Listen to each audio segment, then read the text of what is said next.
우리에게 주시는 하나님의 말씀 열왕기상 19장 14절 말씀을 봉독해 드리겠습니다. 저가 대답하되 내가 만군의 하나님 여호와를 위하여 열심히 특심하오니 이는 이스라엘 자손이 주의 언약을 버리고 주의 단을 헐며 칼로 주의 선지자들을 죽였음이오며 오직 나만 남았거늘 저희가 내 생명을 찾아 취하려 하나이다. 아멘. 우리 사람의 소박한 행복이 가고 싶은 곳 마음껏 갈 수 있고 또 하고 싶은 일 할 수 있고 먹고 싶은 것 먹을 수 있고 만나고 싶은 사람 만날 수 있는 것이 행복이에요. 코로나가 그 작은 행복도 다 빼앗아가 버리고 우리 보고 싶은 한국교회 성도님들을 볼 수 없는 이런 안타까운 마음을 가지고 오늘도 예배를 드립니다. 지금 일본에서는 코로나 중에도 올림픽이 진행이 되고 있고 분위기는 좀 그렇지만 올림픽을 치르면서 많은 다양한 스토리들이 전해져 와요. 감격스럽고 환희에 차고 그런가 하면 아쉽고 서름에 또 안타까움에 좌절감에 빠진 그런 스토리들도 있습니다. 이번 동경올림픽에서 세계적인 스타 선수들이 중도에 경기를 포기하는 일도 생겼습니다. 그 대표적인 한 사람이 미국의 여자 체조 선수 시몬 바일스라고 하는 키 조그마한 선수, 그리고 일본의 테니스 선수인 나오미 오사카, 이런 사람들이 세계적인 선수입니다. 그래서 그들이 나올 때 모든 세계인들은 이번에 체조는 미국이 또 금메달을 가져가는구나, 그런 생각을 가지고 세계 최고의 선수들이죠. 이렇게 세계 최고의 기량을 가진 선수들을 가리켜서 GOAT, GOAT라고 그러죠. Great of all time, 그 시대의 가장 위대한 선수. 마치 피겨의 김연아 선수라든지 또 골프에는 타이거 우즈, 축구에는 호날두, 손흥민, 이런 사람들이 바로 이 세계적인 기량을 갖춘 선수들입니다. 근데 이 사람들이 왜 중도에 포기했나? 원인이 뭐냐 보니까 모든 세계인들뿐만 아니라 자국민들도 너무 기대를 많이 건 거예요. 그러니까 선수가 느끼는 이 심리적인 중압감 때문에 자기가 가지고 있는 기량을 마음껏 발휘하지 못하고 부진한 그 실력이 나오게 된 거죠. 경기력도 떨어지고, 그러니까 그냥 포기해버린 겁니다. 올림픽에 나오는 선수들 보면 나름대로 피나는 훈련도 하고 연습도 하고 최고의 실력을 갖춘 사람들 아닙니까? 그러니까 사람들이, 자국민들이 그들에게 거는 기대는 어마어마한 무게, 스트레스, 중압감이죠.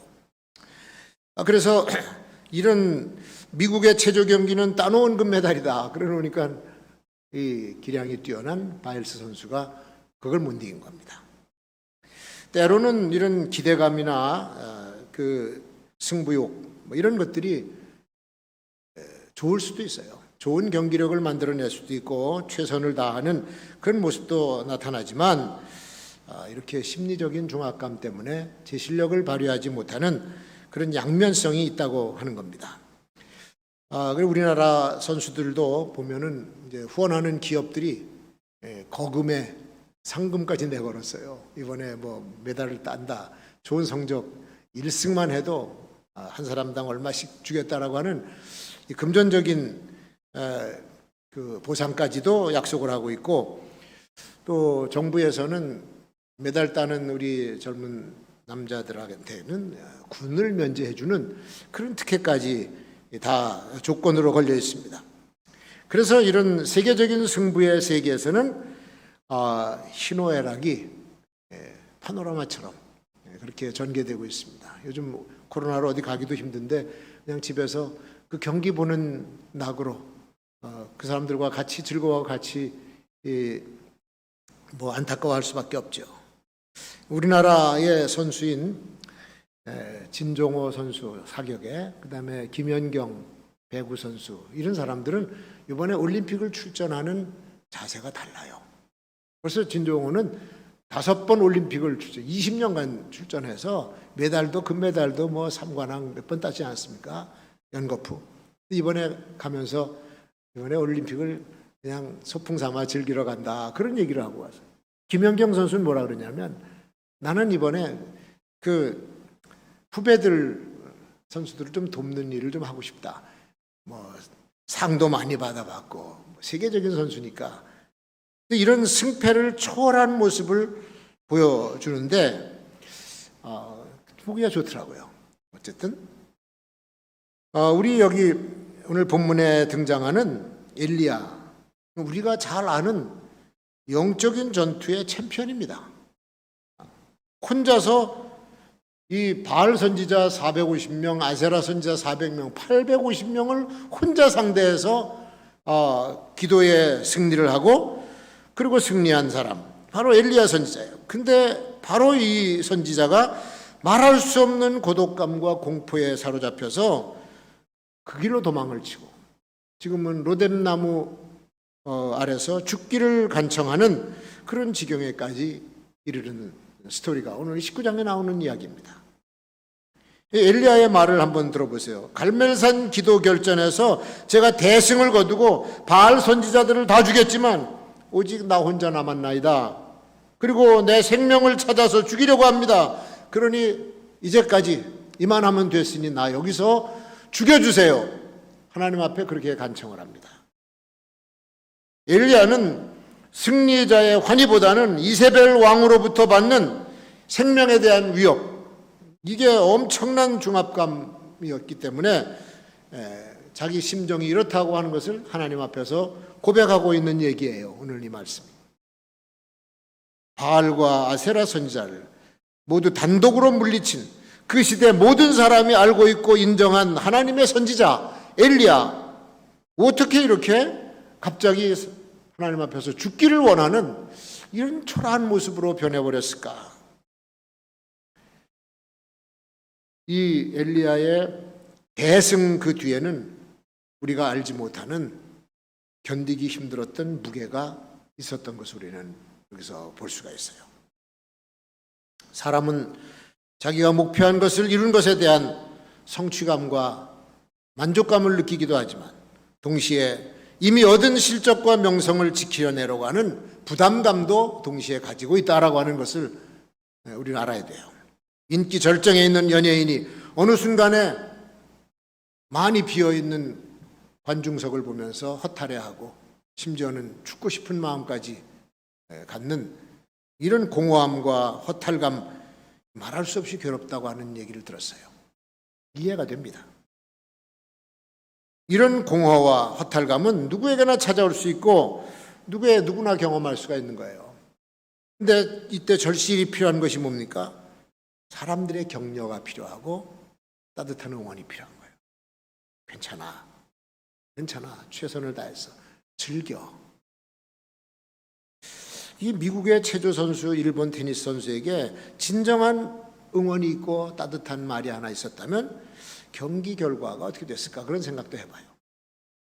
그들을 향한 사람들의 기대감이 그들을 응원하는 것보다 더 컸기 때문에 그 무게를 견디지 못하고 무너지지 않았을까. 금메달을 외치기 전에 힘내라 라고 하는 그런 격려가 좀 필요하지 않을까 생각합니다. 엘리야야, 힘내라. 바이러스, 힘내라. 괜찮아. 얼마든지 할 수 있어. 이 엘리야가 살인적인 중압감을 어떻게 극복했는지 오늘 여기 본문은 우리에게 아주 구체적으로 가르쳐주고 있어요. 우리는요, 성공을 했어도 승리자의 트로피를 내려놓을 줄 알아야 돼요. 트로피를 내려놓고 순수하게 인간으로서의 자기 발견이 필요하지 않나. 사람은 아무리 커다란 성취를 이루어냈다 하더라도 나약한 인간일 뿐입니다. 위대한 역사를 이루는 사람들 보면은 집중력이 보통 사람들과는 달라요. 상상을 초월하는 집중력, 그 금메달을 따는 그 세계 최상의 기록을 만들어내는 사람들의 마인드 컨트롤은 이거는 훈련하지 않고는 할 수 없는 겁니다. 이번 양궁에서 우리나라 선수들이 금을 쓸어 담았습니다.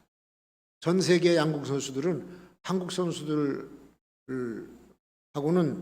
겨뤄놓고 저도 기분이 좋은 거야. 아예 제껴놓고선 경기를 한다고 그러는데 어떤 일도 벌어졌냐 하면 그 안산 선수가 쏜 화살 뒤를 김재덕 선수가 그냥 쏴가지고 화살이 쪼개져 버려. 두 개가 붙어버렸어요. 그러니까 올림픽위원회에서 이거 올림픽 기념관 박물관에다가 그냥 좀 소장하도록 달라고. 역사적으로 처음 있는 일 아니겠어요? 그 마지막 한 발을 쏘는데 심장 박동수가 똑같다. 표정 하나 안 변하고, 그리고 금메달을 딴 뒤에 걸고 그다음에 자기 라카룸으로 들어가서 거기서 울었다는 얘기야. 아주 엄청난 이 집중력 아닙니까? 감정까지 조절할 줄 아는, 이게 진정한 마인드 컨트롤이구나. 세상에 벽화에다가 막 사람 모욕하고 비난하는 말을 그렇게 썼는데도 하나도 흔들리질 않아. 개가 짖는 소리로 들리고 자기의 일을 해나가는, 이게 중요한 거예요. 여러분, 우리가 세상 사람들의 말, 비난, 욕설 이런 거에다 신경 쓰면요 일을 못해요. 내 길을 가는 겁니다. 왜? 사람이 기쁜 일이 생기면 흥분하고 슬픈 일이 생기면 침울해지는 것이 자연현상인데, 이게 조절이 안 되면 그 다음엔 질병으로 갑니다. 정신신경과에서 말하는 우울증이라든지 조울증이라든지, 이게 뭡니까? 감정 컨트롤이 안 되는 거예요. 그러니까 이겨낼 수 있는 감정도 그냥 자책하면서 소심해지고 나중엔 자기 증오, 자기 상실 현상까지 나타나.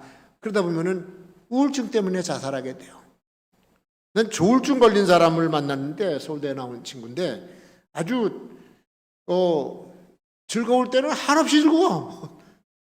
얼마나 기뻐하는지 모릅니다. 막 그렇게 좋아하다가 갑자기 우울해지면서 신경질적이고, 이 사람이 이렇게 변할 수가 있나 할 정도로 이게 조울증이에요. 감정 컨트롤이 안 되는 거예요.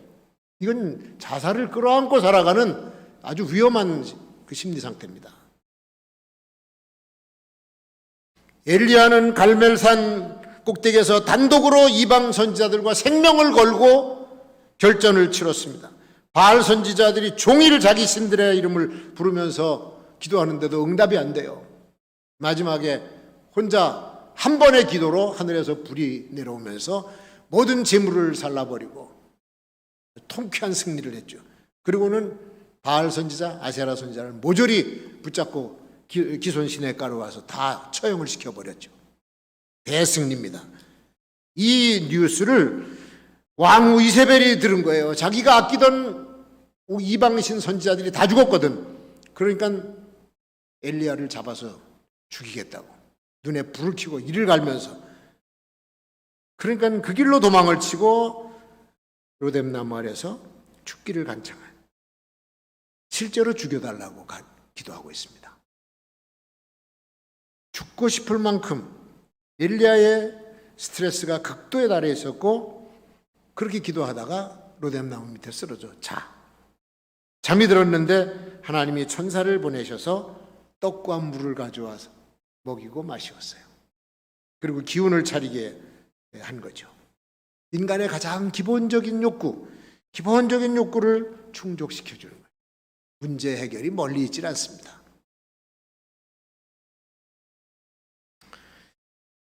운동선수한테는 성취욕이 있어야 되고, 그래야 추진력이 생기죠. 승부욕이 있어야 집중력도 생기고. 그래도 안 되면 땅바닥에 주저앉아서 엉엉 울고, 골 하나 잘못 넣으면 땅바닥을 치는 선수도 있더라고요. 틀림없이 넣을 수 있는 찬스인데 저걸 나도 넣겠다 그러는데 나가버려. 그러니까 땅을 치면서 아주 탄식을 하더라고요. 그러니까 그걸 본 국민들의 실망은 어땠을까? 그 선수가 짊어지는 무게는 이루 말할 수가 없습니다. 실제로 그런 일이 일어났어요. 미국 월드컵 축구 벌어지던 94년도 7월 달에 콜롬비아 수비수죠. 안드레스 에스파고로 자책골을 먹었어. 자살골을 먹었어. 그러고는 졌어요. 그리고 자기 본국으로 돌아갔는데 콜롬비아 나이트클럽에서 12발의 총을 맞고 죽습니다. 총을 쏘는 의미겠대. 골 그러면서 죽였대. 성취도 중요하지만 인간은 실수도 할 수 있고 나약함을 가지고 있는 존재예요. 배고프면 음식을 먹어야 되고 피곤하면 쉬고 자야 돼. 결전을 치렀지만 패배를 안고 돌아와서 기분 전환하기 위해서 나이트클럽에 갔는데 거기서 그냥 죽여버려. 이거는 아닙니다. 말도 안 되는 소리예요. 한일 경기가 벌어지면 반드시 이겨야 되다. 그런 생각들이 우리나라 사람들에게 다 있어. 어쩌다가 패배하면은 마치 친일파 취급을 해요. 이런 유치한 모습은 이제 없어져야 됩니다. 반일 감정에 사로잡혀서 경기를 하기 때문에 이런 현상이 나타난 거예요. 저도 이겨도 서로 악수하면서 잘했다고 축하해주고 그래야 성숙한 모습 아니겠습니까? 그게 선진형 국민이고 건강한 스포츠맨이죠. 악수를 청했는데도 손을 뿌리치고 그건 아닙니다. 아주 비열하고 저속한 모습이죠. 그래서 이런 성취욕에만 사로잡혀서 자유로운 인간이 되지 못하는 사람, 그건 쫓기는 인생이라 그래요. 영어로는 드리븐 퍼슨이야. 쫓겨. 돼지를 뒤에서 몰고 가는 건 드라이브라 그래요. 그렇게 쫓겨다니는 인생. 그렇게 삶을 살아서는 안 된다는 얘기죠. 그리고 가장 기본적인 욕구는 먹는 것과 쉬는 것, 삶을 즐기는 것.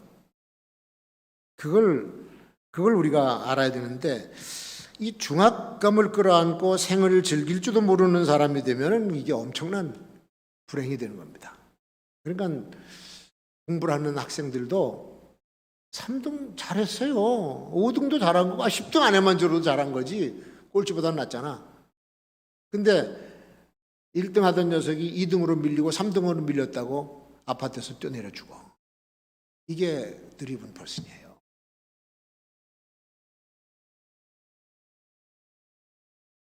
그냥 순수한 인간으로서 내가 누구인지를 발견하고 나에게 주어진 인생을 받아들이고 즐기는 것. 그게 진정한 엔조이고 행복입니다. 스포츠도 그렇게 해야 되는 거예요. 그리고 두 번째, 자기의 현 위치를 점검하라. 엘리야가 굴에 들어가 숨었는데 여호와 하나님의 말씀이 들려옵니다. 엘리야야, 내가 어찌하여 여기 있느냐? 9절에 13절에도 나오죠. 하나님께서 엘리야에게 왜 이런 질문을 하셨을까? 여기는 네가 있을 곳이 아니지 않느냐? 그런 의미예요. 지금 엘리야가 지금 있는 곳은 외부하고 단절되고 사람들과 인연이 다 끊어진 동굴 속이에요. 깊은 동굴 속. 하나님께서는 그 동굴이 엘리야가 있어야 될 곳이 아니라고 하는 것을 일깨워주기 위해서 질문을 그렇게 하신 겁니다. 너 어찌 여기 왜 있느냐? 은신하고 피신하고 격리되고 들어가 숨어 처박혀 있는 것은 네가 있을 자리가 아니다 그런 뜻이죠. 사람은 각기 자기가 있어야 될 위치가 있습니다. 보초병원 초소에가 있어야 되고 농사하는 사람들은 논이나 밭에가 있어야 되고 생산직 근로자는 공장에 있어야 되고 고기 잡는 사람들은 배 타고 바다에 나가 있어야 되고 선생님은 교단에서 아이들 가르쳐야 되고 학생들은 교실에서 공부하고 다 있을 자리가 있어야 됩니다. 자기가 처할 위치가 있기 때문에 그 위치를 항상 점검하라. 내가 가는 길도 정해져 있고 가는 코스도 있어요. 선을 넘으면 안 돼요. 선을 넘으면. 이번에도 선을 잘못 넘어가지고 우승 가능성 있는 미국 선수들이 실격패를 당했더라고. 선 하나 잘못 넘어서. 선을 지켜야 되는 거예요. 선을. 하나님의 질문 또 하나의 의미는 너 능력을 다시 한번 점검해야 되지 않느냐. 너에게 내가 준 능력은 다 어디다 두고 이 모양이냐. 그런 뜻이죠. 내가 어찌하여 여기 있느냐. 하나님이 주신 능력으로 엘리야는 승리를 했어요. 그런데 그 엄청난 능력을 받은 사람이 왜 지금 동굴 속에 들어와서 이 모양이 청승을 떨고 있느냐는 뜻이죠. 사사기에 나오는 삼손이라고 하는 사람도 하나님이 부여해 주신 능력을 엉뚱한 곳에 가서 쓰다가 망한 사람 아닙니까? 그 엄청난 괴력을 하나님이 주셨고 파괴력을 주셨는데 그 목적이 뭡니까? 이스라엘의 원수, 하나님의 백성을 괴롭히는 블레셋으로부터 백성을 지키라고 주신 것이야. 그런데 삼손은 블레셋 여자를 가서 만났어요. 데릴라, 영어로 딜라일라죠. 데릴라를 만나서 육적인 사랑에 빠져 매일 그녀 집에 놀러 갑니다. 부모님이 걱정을 해요. 너는 나실이냐, 하나님의 사람인데 왜 이방년이를 만났냐. 그러니까 야단을 쳐도 들은 척도 안 합니다. 나도 이제 내 앞가림 할 줄 알고 나이도 들을 성인이에요. 간섭하지 마세요. 그리고 간 거야. 그러고는 데릴라와 매일매일 가서 콩냥콩냥 사랑에 빠졌네.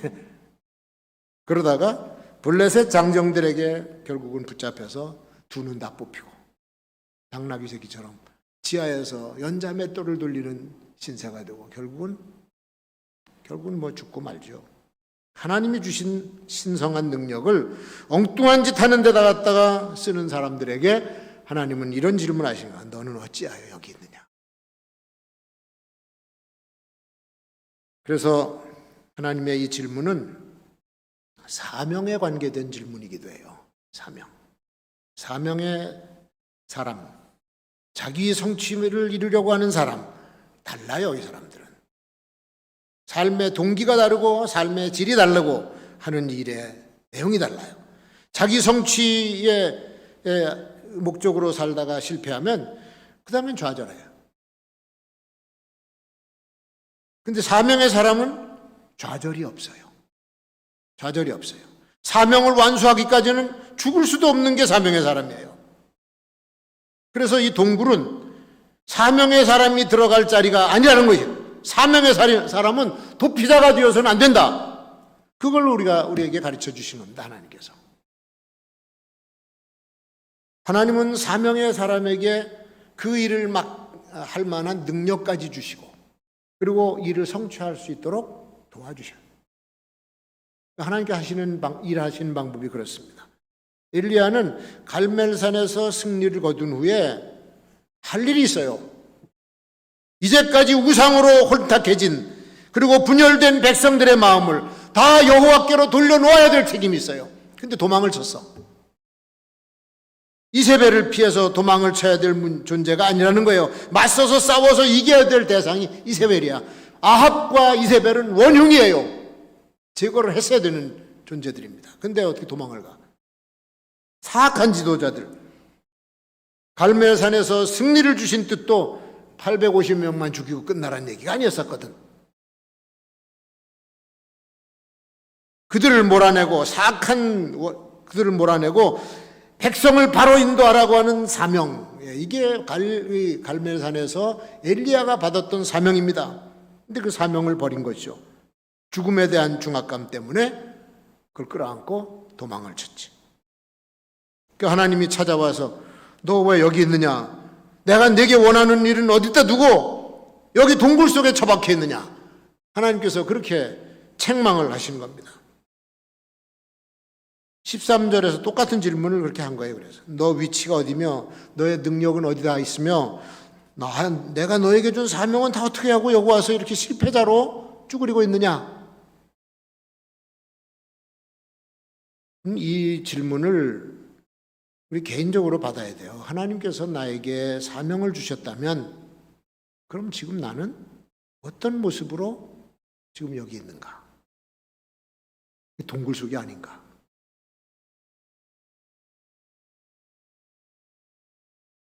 그래서 이제 하나님께서는 엘리야에게 새로운 미션을 주셔, 새로운 사명을 주세요.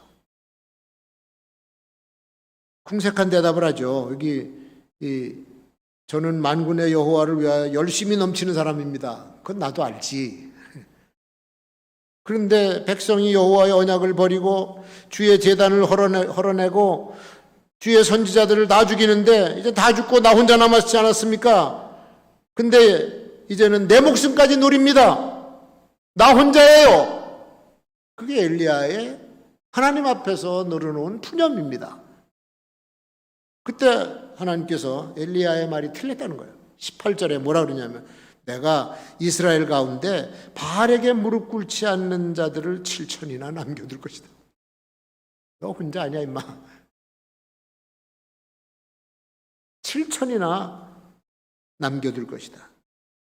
하나님께서 당신께서 하실 일을 위하여 엘리야가 해야 될 사명을 위해서 동역자들을 남겨두신 거예요. 동지들을. 그리고 새 사명을 받는데 어쩌면 이 사명이 처음부터 하나님께서 주셨던 사명일지도 모르죠. 다 계획 중에 있었던 거죠. 근데 도중에 엘리야가 사명을 집어던져버리고 도망을 치고 스트레스 받고 그리고는 동굴 속에 숨어 있으니까 찾아오셔서 그 사명을 다시 일깨운 겁니다. 요나가 하나님의 사명을 저버리고 배 타고 다시스로 도망가다가 풍랑을 만나서 큰 물고기 뱃속에 들어가서 간신히 살아나서 사명을 완수한 이야기랑 비슷해요. 내가 주의 신을 떠나 어디로 가며 주의 앞에서 어디로 피하리이까? 내가 하늘에 올라갈지라도 거기 계시며 음부에 내 자리를 펼지라도 거기 계시나이다. 시편 139편 7절 8절에 이렇게 말. 하나님 눈을 펴서 어디로 갑니까? 이 엘리야가 수행해야 될 사명은 엄청난 겁니다. 굉장한 사명이었었어요. 하나님께서 뭐라고 그러십니까? 너는 내 길을 돌이켜서 다메섹으로 가라. 하사엘에게 기름 부어서 아람 왕을 세우고 님시의 아들 예후에게 기름 부어서 아합을 대신해서 이스라엘 왕을 삼으라. 그리고 사밧의 아들 엘리사에게 기름을 부어서 내 후계자를 삼으라. 그게 15절 16절 하나님께서 주신 사명이에요. 왕을 2명씩이나 새로 세우는 일을 하라는 명령, 선지자를 세우라는 명령이에요. 엄청난 사건입니다. 이거는 엘리야가 받은 그 명령은 지도자들을 바꾸는 일이에요. 지도자를 바꾸는 것은 그 시대의 변화를 의미하는 명령입니다. 바알과 아세라를 섬기던 혼란의 시대는 가고 여호와를 섬기는 평강과 정의의 시대가 오게 하라. 이게 엘리야의 사명입니다. 그거 엄청난 사명을 저버리고 어딜 갑니까? 악한 시대는 반드시 바뀌어야 돼요. 하나님의 언약을 어기고 인간들이 판을 치는 악한 시대는 하나님의 심판을 받습니다. 악한 시대를 만들어 백성들을 괴롭히던 왕들은 모두 제거하고 여호와를 경외하는 왕을 세우는 것이 하나님의 사람이 해야 될 사명입니다. 이 길을 계획하시고 주도하시고 당신의 사람을 쓰시는 분이 하나님이셨는데 쓰려고 하니까 이놈이 어디로 가버렸어. 보니까 동굴 속에 들어가 있네. 그 사람이 그 시대에 그 일을 하는 게 사명입니다. 올림픽에서 금메달 따는 것보다 훨씬 더 중요한 일이죠. 응원하는 국민들의 기대감 때문에 스트레스를 받고 경기를 포기하는 것은 선수 자신의 문제예요. 그러나 하나님이 주신 사명을 위해서 그런 중압감을 느꼈다면 결국 하나님의 뜻을 이루게 만드십니다. 죽어도 하니까, 죽어도. 하나님이 그를 찾아오셔서 주신 격려, 먹여주시고, 먹여주시고, 기운내, 힘내. 그리고는 네가 할 일은 이거야. 2가지입니다. 하나님께서 격려해주고 힘내라. 할 일이 있어. 너 이렇게 좌절하고 둥굴에 숨어 있을 사람이 아니잖아. 내가 이제 네가 해야 될 위대한 일을 알려주겠노라. 힘내라 엘리야. 내가 해야 될 위대한 일, 저와 여러분이 해야 될 위대한 일 뭡니까? 악한 시대를 바꾸는 일 아니겠어요? 이게 뭔지를 우리가 깊이 묵상하면서 하나님의 말씀을 듣는 그 질문을 받는 우리가 되어야 될 줄로 믿습니다.